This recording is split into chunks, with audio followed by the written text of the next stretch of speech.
आज हम देखेंगे मोलर मास। कल हमने देखा था एटॉमिक मास। पीरियोडिक टेबल में जितने भी एलिमेंट्स हैं उनके अंदर एलिमेंट जो है उसके दो नंबर दिए होते हैं, एक छोटा नंबर एक बड़ा नंबर। बड़ा नंबर उसके एटॉमिक मास को बताता है, छोटा नंबर उसके एटॉमिक नंबर को बताता है। जैसे सोडियम का एटॉमिक मास 23, लेकिन सोडियम का एटॉमिक नंबर 11 होगा। तो एटॉमिक मास जो होता है वो किसी भी एक मोल एटम के मास के बराबर होता है। वो हम कल डिस्कस कर चुके थे। तो एटॉमिक मास हमने देख लिया कल। अभी जो है वो मोलर मास देखेंगे। मोलर मास समझने के लिए या मोलर मास देखने के लिए पहले आपको ये पता होना चाहिए कि मैटर क्या होता है। तो जैसा आप जानते हैं कि मैटर एनीथिंग अराउंड अस, कोई भी हमारे चारों तरफ जो चीज है जो that occupy space and has mass is called as matter. तो यहां पर जो कुछ भी आपको दिख रहा है वो मैटर है, और जो नहीं दिख रहा जैसे हवा, हवा भी मैटर है क्योंकि हवा भी जगह घेरती है और हवा का भी अपना मास होता है। तो anything that occupy mass and has that occupy space and has mass is called as matter.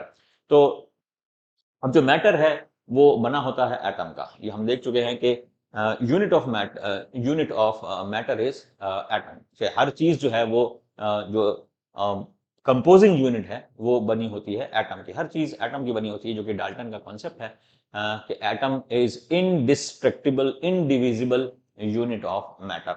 Atom से ही हर चीज बनती है। अब एटम जो है वो एकदम से ऐसे मैटर नहीं बना देते। एटम के लगने का एक पूरा सिस्टम है। या तो एटम सिमिलर तरह के एटम पास में आएंगे, एक ही तरह का एटम जो है वो पास में आएगा। जब एक ही तरह का एटम के मिलने से कोई मैटर या कोई सब्सटेंस बनेगा उसको हम एलिमेंट बोलते हैं। सो matter composed of same type of atom. एक ही एटम बार बार रिपीट हो रहा है, एक ही एटम जो है वो बार बार रिपीट हो रहा है और आपको एक स्ट्रक्चर बना के दे रहा है और आपको एक सब्सटेंस बना के दे रहा है। वो सब्सटेंस जो है वो एलिमेंट कहलाएगा। और तो इसीलिए matter composed of same type of atom is called as element. इसको एलिमेंट बोलते हैं। एलिमेंट के अंदर एक ही तरह का एटम बार बार रिपीट होता है। अब आपको पता है हमारे पीरियोडिक टेबल में जो है वो अप्रोक्सीमेटली 120 टाइप्स ऑफ एलिमेंट्स हैं। इसीलिए हमारे पास 120 टाइप्स ऑफ एटम भी माने जाएंगे, क्योंकि एक एटम से एक एलिमेंट बनता है। ये हमारा है। तो element is the purest form of matter. ये आपको देखना पड़ेगा। Element is the purest form of matter. Element is the purest form of matter. जैसे पीरियोडिक टेबल में जो कुछ भी है वो एलिमेंट है। आप पीरियोडिक टेबल जो भी देखेंगे, जैसे एयू, एयू एक एलिमेंट है। और Na सोडियम एक एलिमेंट है। Mg मैग्नीशियम एक एलिमेंट है। कैल्शियम एक एलिमेंट है। नियॉन एक एलिमेंट है। आर्गन एक एलिमेंट है। कोई सा भी आप पीरियोडिक टेबल में कोई सा भी सिंबल उठा लीजिए, वो एक एलिमेंट है। अब ये है कि पीरियोडिक टेबल में वो सिंबल के फॉर्म में दिया जाता है, क्योंकि अगर हमने एक एटम को पढ़ लिया तो हमने एक एलिमेंट को पढ़ लिया, क्योंकि वो एलिमेंट जो है उसी एटम के रिपीट होने से बना है। फॉर एग्जाम्पल, अगर आप किसी एक प्लांट को पढ़ लेते हैं तो आपने ये है कि वो दुनिया में जितने भी प्लांट है उस जैसे उसको पढ़ लिया। अगर आप एक बेनियन ट्री को पढ़ लेंगे तो बेनियन ट्री की जो प्रॉपर्टी है वो दुनिया में बेनियन ट्री कहीं पर भी मिले उसकी प्रॉपर्टी वो रहेगी लगभग एक जैसी। ऐसे ये है कि कोई एक एलिमेंट है। फॉर एग्जाम्पल, ये एक सोडियम है। ये एक सोडियम है। ये बहुत सारे सोडियम एटम से मिलकर बना है, सिमिलर सोडियम एटम। अब आपने एक सोडियम एटम को उठा के स्टडी कर लिया, इस सोडियम एटम की आयनाइजेशन एनर्जी पढ़ ली, इलेक्ट्रॉन एफिनिटी पढ़ ली, या कोई भी प्रॉपर्टी आपने पढ़ ली, तो मतलब उस पूरे एलिमेंट को आपने पढ़ लिया, क्योंकि उस एलिमेंट के अंदर वही एटम प्रेजेंट है सब जगह। तो एक एटम को स्टडी कर, तो इसलिए पीरियोडिक टेबल में उसको एटम के सिंबल के फॉर्म में दिया जाता है। एक्चुअली में वो है एलिमेंट। तो element is the purest form of element, purest form of matter. अब pure table consist of elements only. Pure table के अंदर जो कुछ भी है वो एलिमेंट है। तो एटम जब बार बार रिपीट होता है, सेम टाइप ऑफ एटम जब बार बार रिपीट होता है तो आपको एलिमेंट बना के देता है। तो एलिमेंट में सेम एटम होता है बार बार। वापस से रिपीट कर रहा हूं, atom element is composed of single type of atom. Element is composed of repetition या grouping of single type of atom या similar type, same type of atom. अब यह है कि एटम अगर अलग अलग आ जाए, एटम अगर अलग अलग पास में आ रहे हैं तो क्या होगा। अगर एटम अलग अलग पास में आ रहे हैं तो उनके पास में आने का एक तरीका यह है कि वो मिलते हैं एक दूसरे से in a fixed ratio of their masses. जैसे मैं अगर वाटर की बात करूं, H2O, तो H2O में वाटर के अंदर हाइड्रोजन जो है वो 2 ग्राम अगर आएगा और ऑक्सीजन जो है वो 16 ग्राम अगर आएगा तो वाटर बन जाएगा। तो इस तरीके से अगर कोई डेफिनेट प्रोपोर्शन में डिफरेंट एलिमेंट्स या डिफरेंट एटम्स आपस में मिल रहे हैं, तो वो जो मैटर बनाएगा उसको बोलेंगे हम कंपाउंड, उसको हम कंपाउंड बोलेंगे। तो उसको हम कंपाउंड, अगर डिफरेंट टाइप्स ऑफ एटम अगर पास में आ रहे हैं तो उसको हम कंपाउंड बोलेंगे। तो कंपाउंड जो है वो जनरली मॉलिक्यूल्स का बना होता है। कंपाउंड किसके बने होते हैं? मॉलिक्यूल। तो यहाँ पर ये कंपाउंड है। तो कंपाउंड को वो जो है हमें मॉलिक्यूलर फॉर्म में ही लिखना पड़ेगा। जैसे H2O, इस H2O के अंदर क्या है? 2 हाइड्रोजन 1 ऑक्सीजन। और HCl, HCl के अंदर 1 hydrogen 1 chlorine. H2SO4 2 hydrogen 1 sulphur 4 oxygen. तो SiO2 1 silicon 2 oxygen. PCl5 1 phosphorus 5 chlorine.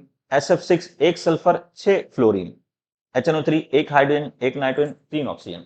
तो यहां पर यह है कि कंपाउंड के अंदर different elements in a fix ratio of their mass, different elements are present in a fix ratio of their mass, that is called as compound.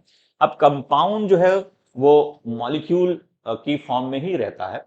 तो compound के फॉर्म, कंपाउंड को हम स्टडी करते हैं जनरली मोलर मास के respect में। वैसे molar mass का कॉन्सेप्ट जो है वो एलिमेंट के लिए भी आएगा और कंपाउंड के लिए आएगा, लेकिन कंपाउंड जो है उनके केस में हम मोलर मास ही निकालते हैं।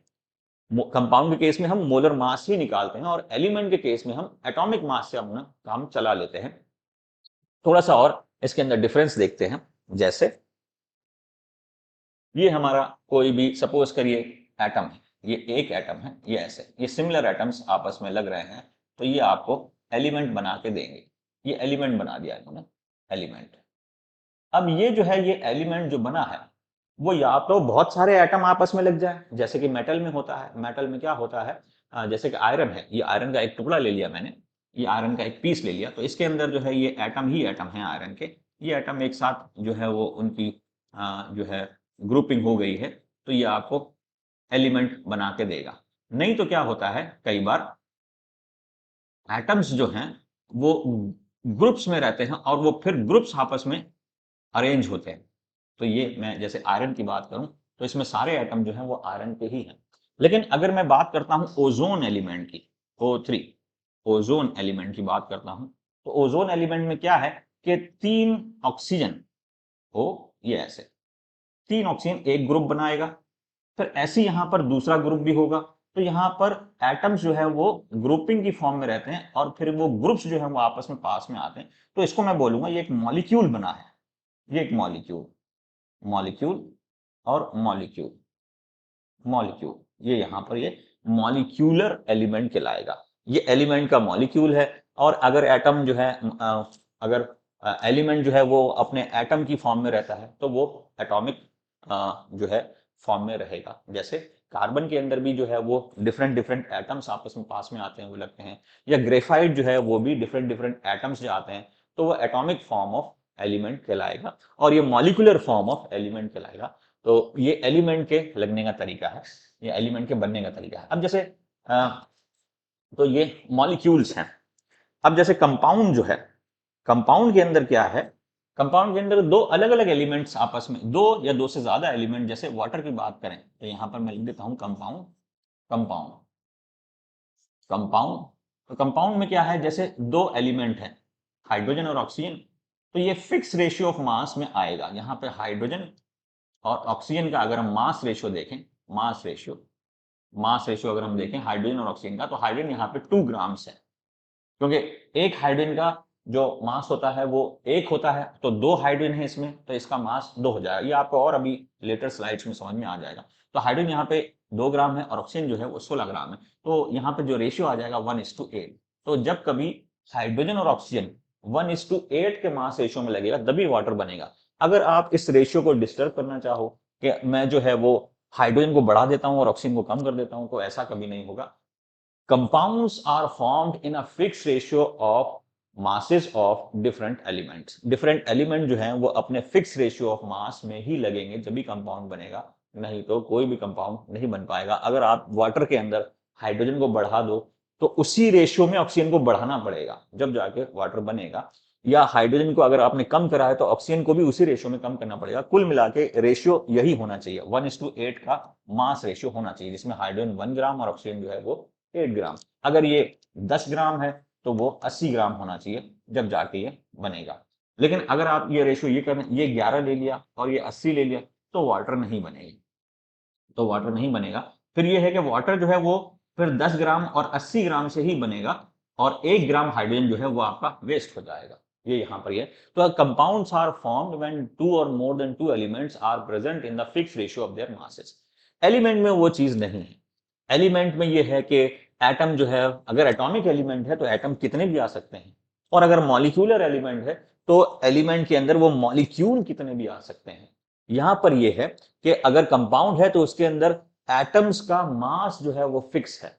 एक जो है हर एक एलिमेंट का जो मास है वो यहां पर फिक्स है। ये यहां पर इंपॉर्टेंट है।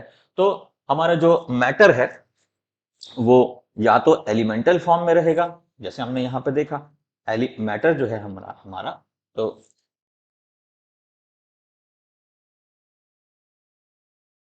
मैटर जो है हमारा, या तो हम चीजों को एलिमेंटल फॉर्म में पढ़ेंगे या चीजों को कंपाउंड फॉर्म में पढ़ेंगे। वैसे एक बीच का स्टेट भी होता है मिक्सचर, उसको हम अभी डिस्कस नहीं कर रहे। तो एटम या तो आपस में कॉम्बिनेशन करेगा, आपस में कॉम्बिनेशन कर रहा है, आपस में लग रहा है, तो वो एलिमेंट बनाएगा। अब वो एलिमेंट बनाने के उसके दो तरीके हैं, या तो एटम किसी भी नंबर में लग जाए और कैसे भी लग जाए तो वो एटॉमिक एलिमेंट कहलाएगा, नहीं तो एटम जो है वो पर्टिकुलर ग्रुप्स में लगेगा और वो ग्रुप ऑफ एटम्स फिर मॉलिक्यूल्स कहलाएंगे और मॉलिक्यूल्स आपस में कंबाइन होकर फिर वो एलिमेंट बनाएंगे। तो जैसे एलिमेंट एटम जो है, एटम एटम या तो लगेगा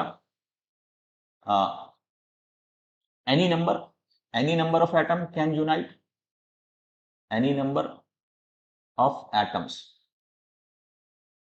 कैन यूनाइट, या फिर particular groups of atom, particular groups of atom. जैसे अगर बोलें कि P4 तो इसमें 4 फास्फोरस के एटम हैं। अब P4 रिपीट होगा तो वो एक फास्फोरस का एलिमेंट बन जाएगा। ऐसी S6 तो ये सल्फर का S6 तो जैसे S6 है तो यहां पर S6 6 सल्फर आपस में लगेंगे तो एक ग्रुप बन गया, ये एक एंटिटी बन गई, ये एक मॉलिक्यूल बन गया। अब ऐसे बहुत सारी एंटिटी पास में आएंगी तो वो सल्फर एलिमेंट बन जाएगा। तो sulphur is molecular element S6। ऐसी हमारा जो है वो S8 भी बोल सकते हैं, S8 भी फॉर्म में रहता है। और भी हमारे O3 है ओजोन है। तो 3 ऑक्सीजन जब आपस में लगेंगे तो एक मॉलिक्यूल बनाएगा, ये एक मॉलिक्यूल है। अब ऐसे बहुत सारे मॉलिक्यूल होंगे वो आपस में लगेंगे तो वो ओजोन का एलिमेंट बन जाएगा। ये हमारा एलिमेंट का डेफिनेशन था। तो एलिमेंट को हमने देखा। अब एलिमेंट जो है वो प्योरेस्ट फॉर्म ऑफ मैटर है क्योंकि इसमें एक ही तरह के जो है वो एटम रहते हैं। और कंपाउंड के अंदर, कंपाउंड भी वैसे प्योरेस्ट फॉर्म ऑफ मैटर कहलाएगा। कंपाउंड भी वैसे प्योर फॉर्म ऑफ मैटर है लेकिन प्योरेस्ट नहीं, क्योंकि कंपाउंड में डिफरेंट जो है वो एलिमेंट रहते हैं। अब डिफरेंट एलिमेंट है लेकिन प्योरिटी को मेंटेन कर रहे हैं। प्योरिटी को मेंटेन कैसे कर रहे हैं? तो उनका रेशियो फिक्स है। आप इनको दूसरे किसी रेशियो में नहीं, इसमें कोई मिलावट नहीं कर सकता, इसको किसी दूसरे रेशियो में नहीं बना सकता। वाटर है तो वाटर अगर वाटर है अगर वाटर है तो उसके अंदर हमेशा 2 ग्राम हाइड्रोजन और 16 ग्राम ऑक्सीजन होगा ही होगा, जब भी जाके वाटर बनेगा। या फिर 1 ग्राम हाइड्रोजन होगा और 8 ग्राम ऑक्सीजन होगा, ये होगा। इस रेशियो में ही ये रहेंगे। अगर इसके अंदर कोई छेड़छाड़ करना चाहे तो वो नहीं कर सकता, इस रेशियो में कोई छेड़छाड़ नहीं कर सकता। इसके अंदर कोई मिलावट, इस रेशियो में कोई मिलावट नहीं कर सकता। इसलिए कंपाउंड भी प्योर फॉर्म है लेकिन प्योरेस्ट इसलिए नहीं है क्योंकि ये दो अलग अलग चीजों से मिलकर बना है। प्योरेस्ट जो है वो एक ही टाइप के एटम से मिलकर बना है, इसलिए वो प्योरेस्ट है। तो ये जो है ये सब हमारे कंपाउंड है। और कंपाउंड के केस में इन जनरल हम मोलर मास देखते हैं। वैसे मोलर मास एटॉमिक फॉर्म में भी देखें, वो एलिमेंटल फॉर्म में भी हम देख सकते हैं। जहां पर मॉलिक्यूल बन रहा है, जहां पे फिक्स नंबर ऑफ एटम्स आपस में पास में आ रहे हैं, वो मॉलिक्यूल कहलाएगा। और मॉलिक्यूल का जो मास होता है वो जनरली हम मोलर मास से बताते हैं। ठीक है। तो यहाँ पर जैसे वाटर एक मॉलिक्यूल है, HCl एक मॉलिक्यूल है, सल्फ्यूरिक एसिड एक मॉलिक्यूल है, SiO2 एक मॉलिक्यूल है, PCl5 एक मॉलिक्यूल है, SF6 एक मॉलिक्यूल है, HNO3 एक मॉलिक्यूल है। तो मॉलिक्यूलर फॉर्म है, और कंपाउंड जो है वो हमेशा मॉलिक्यूलर फॉर्म में रहते हैं। एलिमेंट जो है वो एटॉमिक फॉर्म में भी रह सकता है और मॉलिक्यूलर फॉर्म में भी रह सकता है, लेकिन कंपाउंड हमेशा मॉलिक्यूलर फॉर्म में ही मिलेगा आपको। तो ये इंपॉर्टेंट डेफिनेशन मॉलिक्यूल की, कंपाउंड की और एलिमेंट की। तो ये हमने देखा। तो यहां पर जैसे ये एलिमेंट है, तो एलिमेंट एटॉमिक फॉर्म में भी रह सकता है, जैसे डायमंड एटॉमिक फॉर्म में रहता है, कार्बन ही कार्बन रिपीट होता है। मैं ऐसी आयरन को भी मान लेता हूं कि एटॉमिक फॉर्म में रहता है। वैसे मेटल के केस में बॉन्डिंग दूसरी तरह की होती है, लेकिन अभी आप सिंपल टर्म में ये लिख लें कि आयरन के अंदर एटम ही आपस में लेते हैं, तो आयरन एटॉमिक फॉर्म में हो जाएगा। डायमंड एटॉमिक फॉर्म है, ग्रेफाइट एटॉमिक फॉर्म है। ऐसी यहाँ पर जो ऑक्सीजन है, ऑक्सीजन में अगर हम देखें तो O3 मॉलिक्यूलर फॉर्म है एलिमेंट का, क्योंकि यहाँ पर फिक्स नंबर ऑफ एटम, तीन तीन एटम आपस में एक ग्रुप बनाते हैं। एक ग्रुप बन गया, दूसरा ग्रुप बन गया, तीसरा ग्रुप बन गया, चौथा ग्रुप बन गया, तो ये सारे ग्रुप जब आपस में कलेक्ट कर लेंगे तो फिर वो एलिमेंट फॉर्म ले लेगा। कंपाउंड के अंदर ऐसा नहीं होता, कंपाउंड में हमेशा मॉलिक्यूलर फॉर्म ही आएगा, क्योंकि कंपाउंड में डिफरेंट डिफरेंट एटम आपस में लगते हैं। ये है। तो अब देखते हैं मोलर मास। तो पहले मोलर मास समझने के लिए पहले ये एक डायग्राम बना है, जैसे ये गैया का वाइटल स्टेट्स में मान लेता हूं। जैसे ये हमारे पास गैया है, अब इसके कुछ वाइटल स्टैटिक्स हम देखते हैं। एक गैया के अंदर कितने 4 लेग्स होते हैं, तो एक गैया के अंदर 2 हॉर्न्स होते हैं, एक गैया के अंदर एक टेल होता है। तो हमने यहाँ पे एक कोरिलेशन बना दिया है। वन काउ या वन गाय कंटेन्स 4 लेग्स, वन गाय कंटेन्स 2 हॉर्न्स, वन गाय कंटेन्स 1 टेल। तो मेरे पास, अगर मैं इस रिलेशन से अगर मैं बोलूं 10 काउ, तो कितने लेग्स होंगे? अगर मेरे पास 10 काउ हैं तो मेरे पास कितने हॉर्न्स होंगे? अगर मेरे पास 10 काउ हैं तो मेरे पास कितने टेल होंगे? ये तो सिंपल सा है। इस रिलेशन से आप कोई सा भी रिलेशन निकाल सकते हैं। एक गाय पे 4 टांगे हैं, तो 10 गाय पे कितनी होंगी? तो आपने यहां पर इंटू 10 करा है, तो यहां पर भी इंटू 10 करना पड़ेगा। Same LHS equal to RHS। तो यहां पर आंसर हो जाएगा हमारा, इन सब का आंसर क्या होगा? इसका आंसर हो जाएगा हमारा 40, इसका आंसर हो जाएगा हमारा 40, इसका आंसर हो जाएगा हमारा 20 और इसका आंसर हो जाएगा हमारा 10। अगर मैं कहूं कि 5 काउ है, अगर मैं 10 की जगह 5 लेता हूं, तब भी आप आंसर इसका इजीली कैलकुलेट कर लेंगे। जैसे मैं 10 की जगह 5 काउ है, 5 काउ इक्वल टू, अब यहां पर अगर 5 लिया है तो यहां पर आपको 5 से मल्टीप्लाई करना पड़ेगा और उधर भी आपको 5 से मल्टीप्लाई करना पड़ेगा, LHS इक्वल टू RHS इस इक्वेशन के हिसाब से। तो हमारे पास 5 काउ इक्वल टू 20 लैक्स। ऐसे ही 5 cow is equals to 10 horns, क्योंकि इधर भी 5 से मल्टीप्लाई करा है और इधर भी 5 से मल्टीप्लाई करा है, और ऐसे ही 5 से इधर मल्टीप्लाई करेंगे और 5 से इधर भी मल्टीप्लाई करेंगे। तो 5 cow is equals to 5 tail. ये इन जनरल सिंपल से कॉन्सेप्ट है, सबको पता है ये। एक बार आपने कोरिलेशन बिठा दिया, फिर उस कोरिलेशन को मेंटेन करते चलना है। एक तरफ जो कुछ करा है दूसरी तरफ भी वही करना है आपको, ताकि कोरिलेशन मेंटेन रहे, ताकि रेशियो मेंटेन रहे चीजों का। तो जैसे हाँ, उसी बेस पे यहां पर क्या है, उसी बेस पे देखते हैं। इसी बेस पे हमने जो है ये देखा, फॉर एग्जांपल हमारे पास एक मॉलिक्यूल है H2SO4, H2SO4 एक मॉलिक्यूल। अब यहां पर देखिए, एक H2SO4 मॉलिक्यूल, मैं यहां पर ये लिख रहा हूं, एक one molecule, one molecule of sulphuric acid. इसके अंदर क्या क्या होगा? It contains 2 hydrogen atoms. Hydrogen कितने एटम है? 2। ठीक है, कैसे? तो मॉलिक्यूल के अंदर क्या होता है कि ये मॉलिक्यूल है, ये जो है ये सिंबल, ये एलिमेंट का सिंबल है, और ये जो है ये नंबर, ये एलिमेंट का नंबर है। यानी हाइड्रोजन है कितने हैं? 2। फिर ये सल्फर है, सल्फर है कितना? क्योंकि उसके आगे कुछ नहीं लगा, तो जब नहीं लगा होगा तो 1 मानेंगे। ऑक्सीजन कितने हैं? ऑक्सीजन के 4 एटम है। अब इधर एटम मान रहे हैं, क्योंकि मॉलिक्यूल जो है वो एटम से मिलकर बना होता है, तो अगर मैंने इधर मॉलिक्यूल लिखा है तो उधर मैं एटॉमिक फॉर्म लिखूंगा। बात समझ में आ रही है?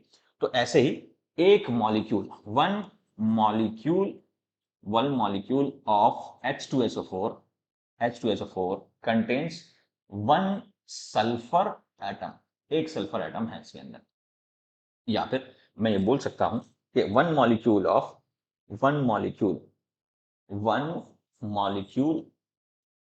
Molecule of H2SO4 contains 4 oxygen atoms. ये मेरा रिलेशन आ गया।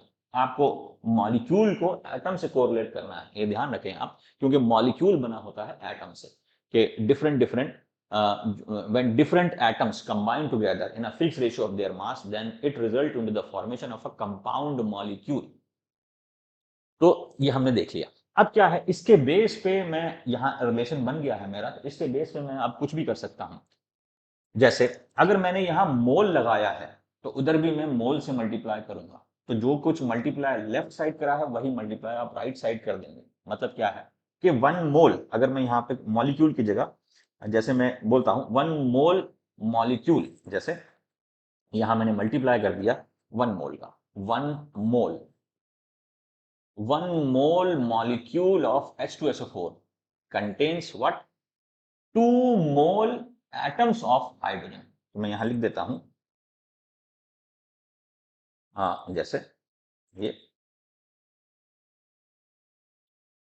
2 mole atoms, 2 mole atoms of hydrogen.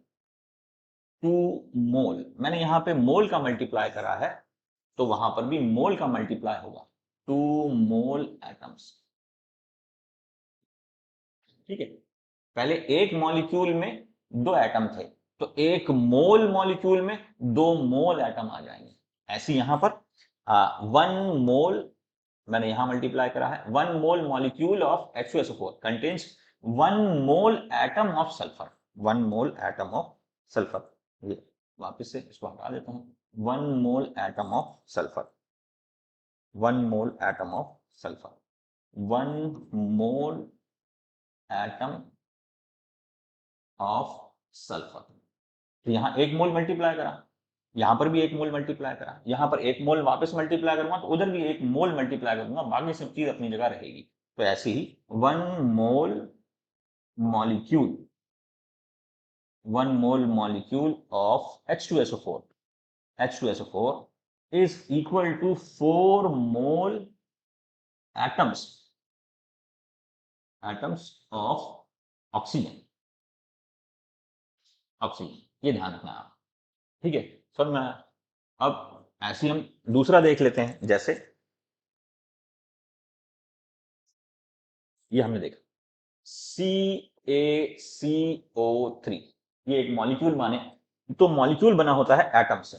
Molecule किससे बना होता है? एटम से। तो इस ये लिखने के बाद फिर मुझे पता है कि 1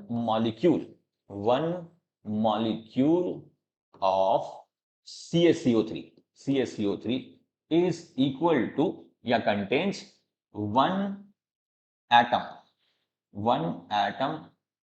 of calcium, 1 atom of calcium। ऐसे ही 1 molecule of CaCO3 is equal to 1 atom of carbon। ऐसे ही 1 molecule of CaCO3 is equal to 3 atom of oxygen। ठीक है, अब मैं यहां पर अगर मोल मल्टीप्लाई करता हूं तो मैं जहां पे मॉलिक्यूल हटा के मोल कर देता हूं, या फिर मैं यहां पर करता हूं मोल से मल्टीप्लाई। ये हमने यहां पर, तो ये इरेज कर देते हैं, ये एक एक इरेज कर देते हैं हम यहां पर, और यहां पर हम लिख देते हैं मोल। तो उधर भी हमें मोल लिखना पड़ेगा, 1 मोल, 1 मोल, 1 1 1 मोल, 1 मोल, वहां पर भी मुझे 1 मोल, 1 मोल, यहां पर भी 1 मोल, और यहां पर भी मोल लिखना पड़ेगा। बस मोल से मल्टीप्लाई करा, इधर भी मोल से मल्टीप्लाई कर दिया, उधर से मल्टीप्लाई कर दिया, LHS इक्वल टू RHS। अब इससे होता क्या है? इससे होता यह है कि इससे हमें मोलर मास का पता लगता है। तो जैसे 1 मोल CaCO3 का मास कितना आएगा, तो देखते हैं 1 मोल CaCO3 का मास कितना आएगा। तो मास of 1 mole CaCO3, mass of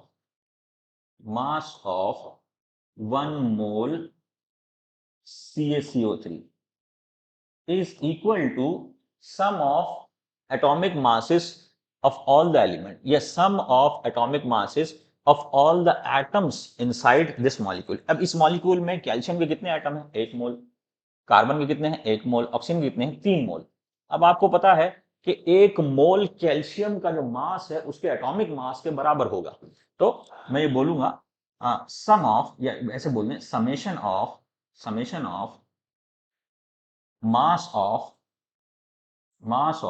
1 mole calcium, 1 mole carbon, 1 mole oxygen, इनका समेशन का जो मास आएगा, इनका समेशन का जो मास आएगा, मास वो हमारा यहां पर molar mass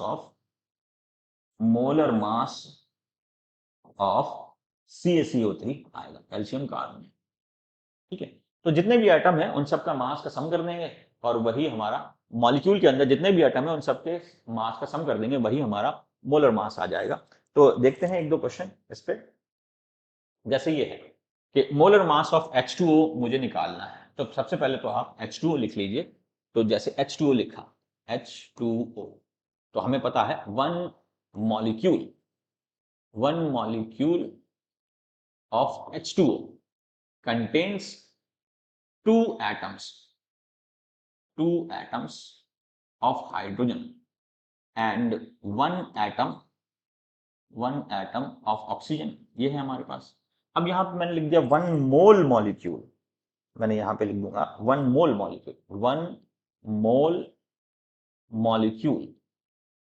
molecule of H2O contains 2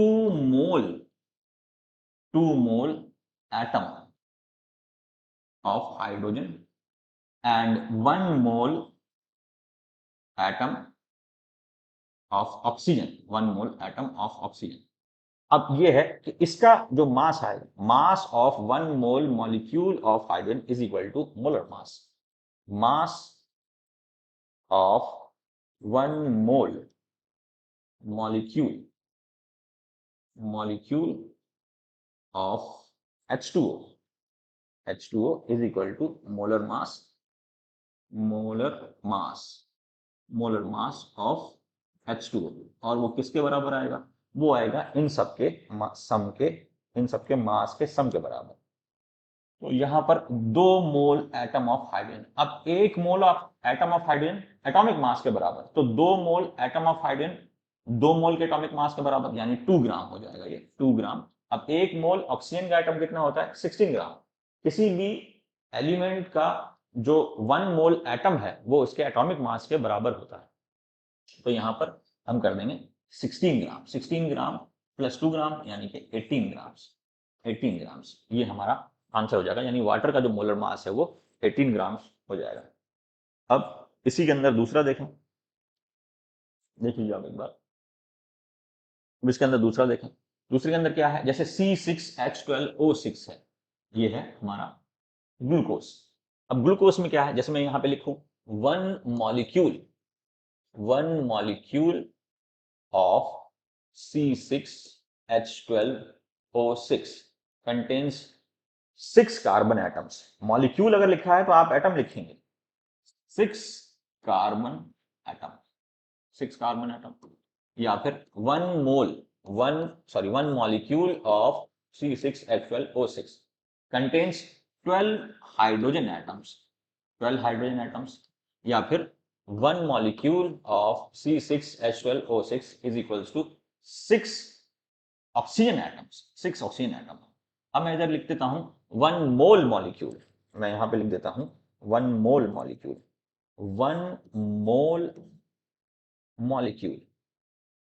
molecule. तो मैंने यहां मल्टीप्लाई सिर्फ मोल का करा है, तो उधर भी मुझे मल्टीप्लाई मोल का करना पड़ेगा। कंटेन्स 6 मोल कार्बन एटम,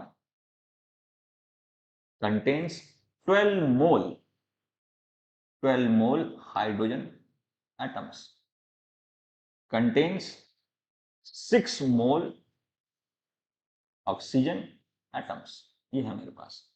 अब क्या है कि मास ऑफ इसका जो मास आएगा 1 मोल मॉलिक्यूल ऑफ C6H12O6, इसका जो मास आएगा ये मोलर मास कहलाएगा।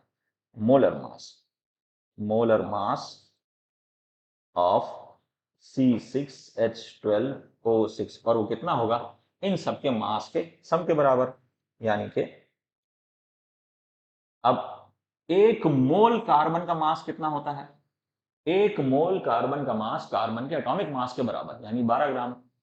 और 6 मोल का कितना हो जाएगा? तो मैं लिख सकता हूं 6 इंटू 12। ये तो कार्बन की वजह से मास आया, प्लस अब प्लस ये वाली चीज, ये 12 मोल हाइड्रोजन। 1 मोल हाइड्रोजन का मास कितना होता है? 1 ग्राम। किसी भी एलिमेंट के 1 मोल का मास एटॉमिक मास के बराबर होता है, और हाइड्रोजन का एटॉमिक मास कितना होता है? 1 ग्राम। लेकिन यहाँ पे 12 मोल है, तो मुझे 1 को फिर 12 से मल्टीप्लाई करना पड़ेगा, यानी कि 12 इंटू 1, ये इतना। प्लस अब मैं इसका प्लस करूंगा 6 मोल ऑक्सीजन एटम। एक ऑक्सीजन एटम, 1 मोल ऑक्सीजन का, 1 मोल ऑक्सीजन एटम का मास ऑक्सीजन के एटॉमिक मास के बराबर, और ऑक्सीजन का एटॉमिक मास कितना होता है? 16। तो 1 मोल ऑक्सीजन का मास 16 ग्राम, लेकिन यहां पर कितना है? 6 मोल है, तो 6 मोल ऑक्सीजन का मास 16 इंटू 6, यानी कि 6 इंटू 16 ये है। अब इन सबको ऐड कर देंगे तो 72 प्लस 12 प्लस 96, तो कितना हो जाएगा? ये हो जाएगा लगभग 180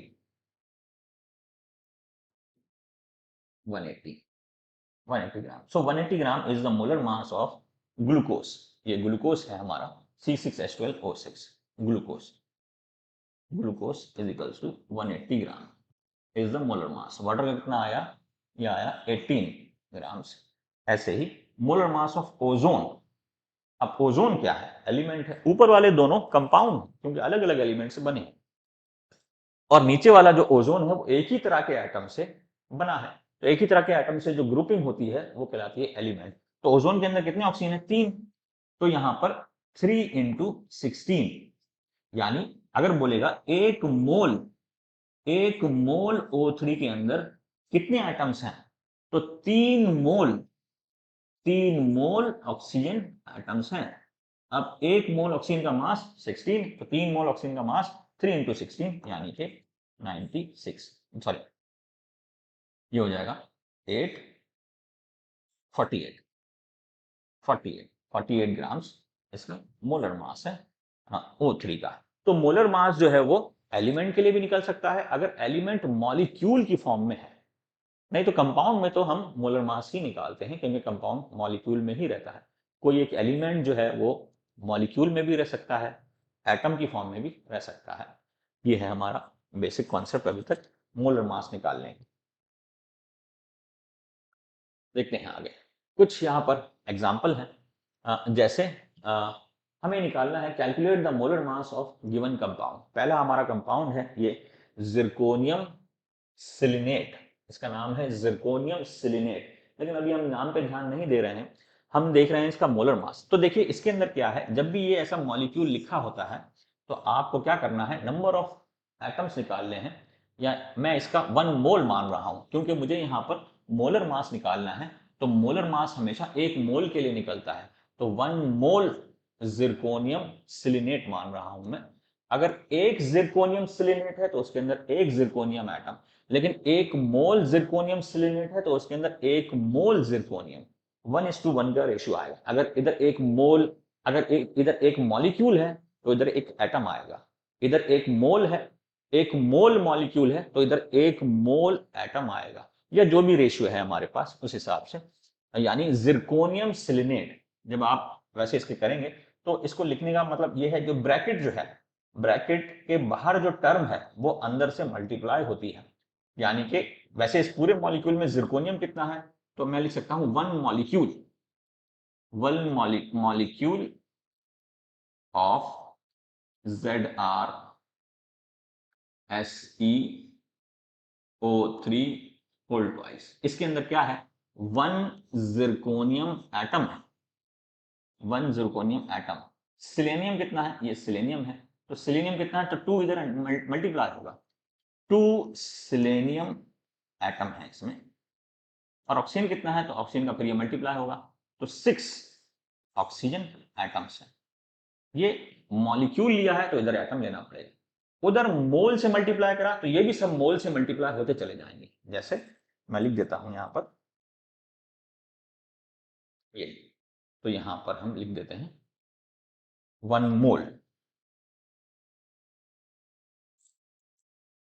यहां पे हम लिख देते हैं 1 मोल, 1 मोल ऑफ जिरकोनियम। तो यहां पर आपको फिर 1 मोल यहां पर भी आपको 1 मोल से मल्टीप्लाई करना पड़ेगा, यानी कि यह आ जाएगा 1 मोल, ये भी 2 मोल, ये 2 मोल्स हो जाएंगे। तो इधर मोल मोल से ये 6 मोल हो जाएगा, 6 मोल।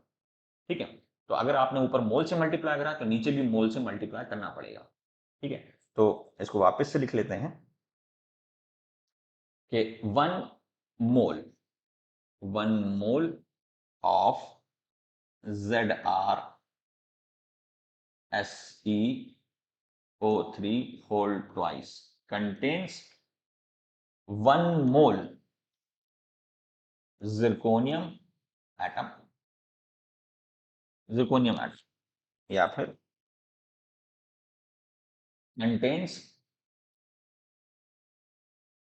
2 मोल सिलेनियम एटम्स,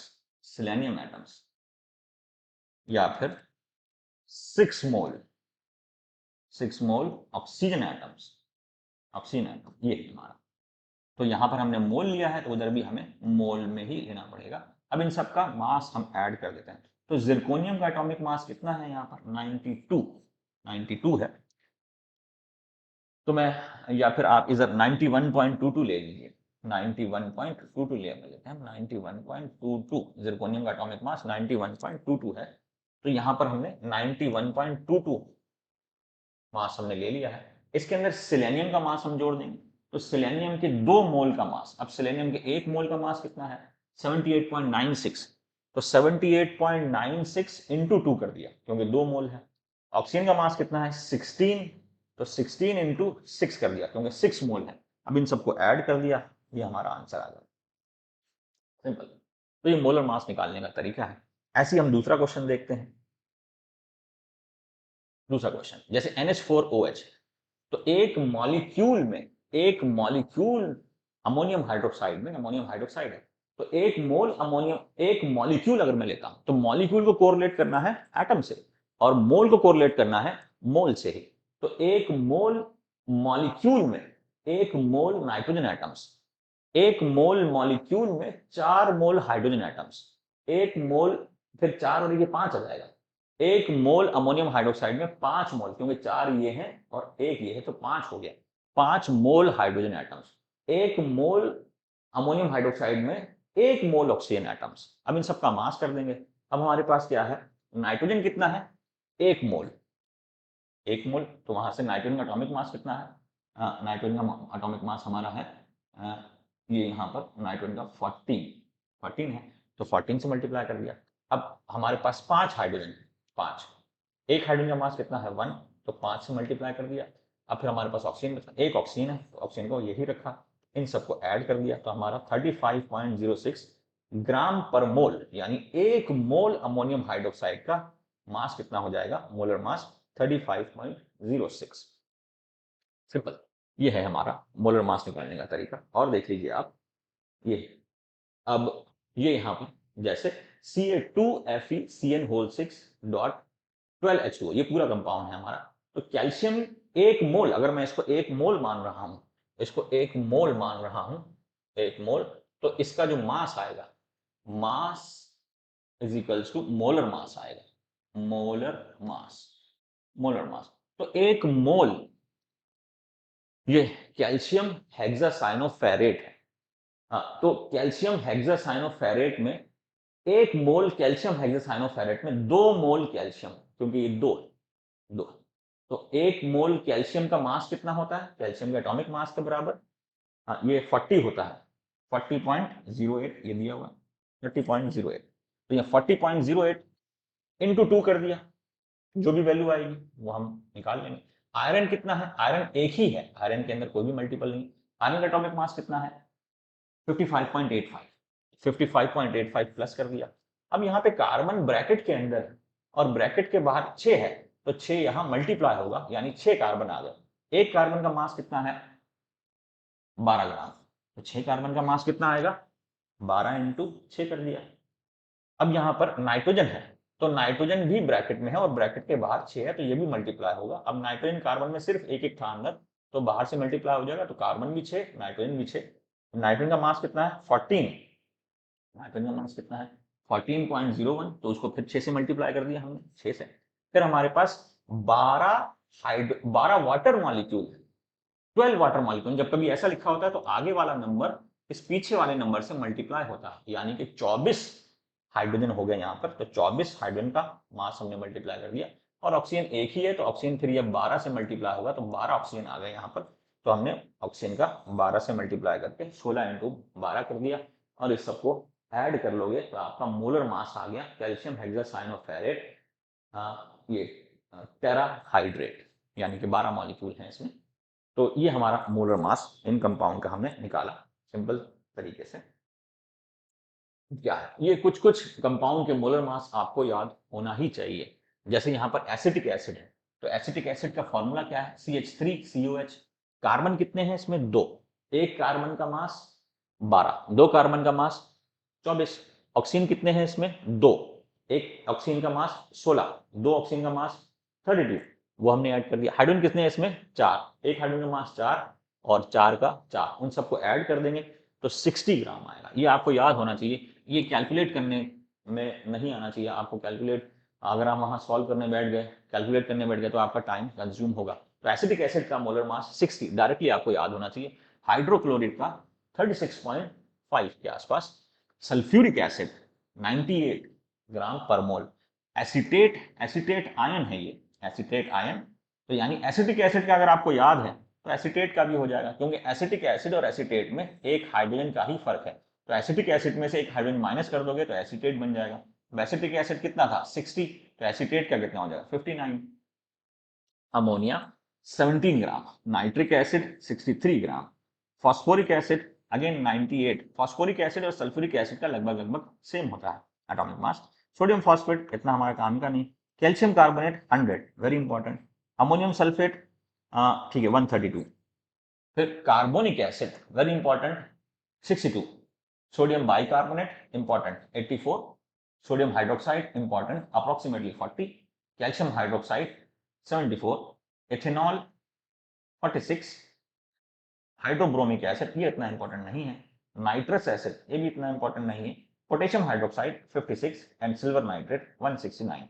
ये कुछ कुछ इंपॉर्टेंट कंपाउंड के फॉर्मूला आपको याद होने ही चाहिए, जिसमें एसिटिक एसिड इंपॉर्टेंट है, sulphuric acid very important, ammonia very important, nitric acid very important, calcium carbonate very important, ammonium sulphate important, carbonic acid very important, sodium bicarbonate important, sodium hydroxide very important, calcium hydroxide very important, ethanol important, nitrous और ये potassium hydroxide important. तो इनके आप calculate करने नहीं बैठ जाइएगा, ये आपसे आपको याद ही होने चाहिए।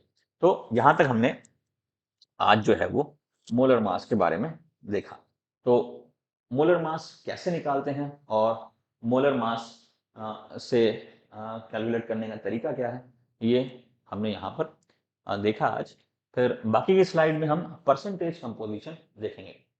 केमिस्ट्री से रिलेटेड जो भी कुछ डाउट हो आपको, वो आप कमेंट सेक्शन में बता सकते हैं, या इस प्रेजेंटेशन में या लेक्चर की डिलीवरी में जो भी आपको कुछ कमी लगती हो या जो भी आप इम्प्रूवमेंट करना चाहें, तो आप कमेंट सेक्शन में डाल सकते हैं। Thank you.